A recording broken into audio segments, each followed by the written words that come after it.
저는 2년 전에 한 카페에 일본 여행 중에 직접 구매한 성인 만화 3편을 스캔해서 올렸습니다. 이때 지문과 대사를 제가 번역한 뒤 포토샵으로 재가공해서 올렸는데요. 얼마 전 아동 청소년 이용 음란물 제조 배포 혐의로 신고돼 해당 게시물은 강제 삭제당하고 저는 경찰 출두를 앞두고 있습니다. 제가 올린 여자 캐릭터가 교복을 착용하고 있었는데요. 올누드는 아니었습니다. 다만 대사에 좀 선정적 문구가 있긴 했는데요.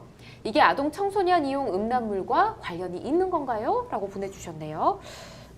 여러 가지 좀 짚어볼 문제점들이 있는 것 같습니다. 우선 교복을 착용한 여자 캐릭터가 선정적인 문구를 사용했다라고 말씀을 해주셨는데 아동 청소년 이용 음란물 제조하고 배포한 혐의에 적용이 되는 건지 이것부터 좀 짚어볼까요? 네, 아동 청소년 성착취물을 제조하고 배포한 경우에는 청소년 성보호법에 따라 형사처벌 대상이 됩니다. 근데 문제는 이 법에서 말하는 이 아동 청소년 성착취물의 범위가 어디까지이냐 라는 점이 문제가 되는데요. 네.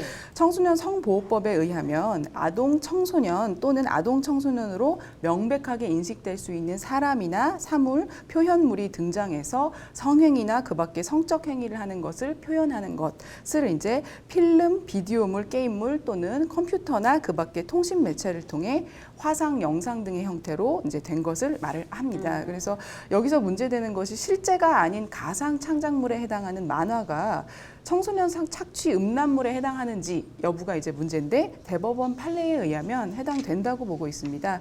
어떤 사례였냐면 학생 캐릭터에 나타난 특징 등을 통해 나이가 19살 미만인 것이 나타나고 또 사회 평균인의 시각에서 객관적으로 봤을 때 이것이 청소년으로 인식되는 캐릭터다라면 만화라는 형식과 무관하게 청소년 이용 음란물로 판단이 됩니다. 그렇군요. 알겠습니다. 근데 또 이게 일본 여행 중에 구매한 만화책이라고 하셨는데 출판사 허가를 받지는 당연히 않으셨을 것 같습니다. 근데 인터넷에 무단으로 게재를 한 건 마찬가지거든요. 이때는 또 저작권법에도 뭔가 저촉이 될 것 같아요. 김 변호사님, 그렇죠? 네. 예. 저작권법에 저촉이 된다고 보입니다. 네, 저작권법 제46조에 따르면 저작재산권자는 다른 사람에게 저작물 이용을 허락할 수 있다고 되어 있고 허락을 받은 자는 허락받은 이용 방법 및 조건의 범위 안에서 그 저작물을 이용할 수 있는데 이분 같은 경우는 이 저작권자, 물론 일본이지만 그렇다고 이 저작권을 갖고 있습니다. 그런데 여기에 대해서 허락을 전혀 동의도 안 받고 무단으로 올린 경우입니다. 그래서 저작권법에 저촉이 된다고 볼 수 있습니다. 그렇죠. 근데 이 해당 그림을 스캔 받고 일부를 뭔가 포토샵을 해가지고 번역도 했고 재가공을 한 걸로 보이는데 원작에 좀 재가공을 해서 이렇게 뭔가 다시 조금 바뀌었다 이러면 원작을 도용한 것이 아닌 것으로 볼 수도 있을 건가 그렇게 싶기도 하거든요. 네, 이거는 조금 좀 단계별로 설명을 드리겠습니다. 일단 일본 만화라는 원본은 저작권법상 원본으로 볼 수가 있겠는데 저작권법에서 2차적 저작물이라는 것은 이제 개념이 있는데 원 저작물을 이제 번역, 편곡, 변형, 각색, 영상 제작 그 밖의 방법으로 이렇게 작성한 창작물을 말합니다. 그러니까 원저작물을 변형했다 이러면 2차적 저작물이다 이렇게 생각하실 수가 있는데 본 사안에서는 원 저작물을 스캔해가지고 일부를 포토샵으로 이제 재가공한 것인데 이것이 원 저작물에 대한 각색이나 변형으로 평가를 할 수 있을 것 같습니다. 근데 이러한 재가공 저작물이 그렇다면 원 저작물을 기초로 새로운 창의성을 발휘해서 새롭게 창작성이 발휘된 것인 그런 보호 가치가 있는 제2차적 저작물이냐라는 부분이 조금 애매할 수가 있고 2차적 저작물은 어쨌든 원저작물과 별도로 저작권법상의 저작물의 요건을 갖춰야만 인정이 됩니다. 그래서 여기에서 지금 사안에서는 재가공 표현물이 모든 요건을 다 갖춘 2차적 저작물인지조차 좀 명확하지가 않고 만약에 2차적 저작물이라고 볼 수 있는 어떤 창의성이 가미됐다라고 하더라도 역시 이 원저작자의 동의가 없이 이러한 2차적 저작물을 만든 것이라면 이러한 행위는 원저작물의 저작권을 침해한 행위로 평가할 수 있을 것 같습니다. 그렇군요. 일단은 허가를 안 받고 올린 건 명백한 거니까 이렇게 좀 알아보고요.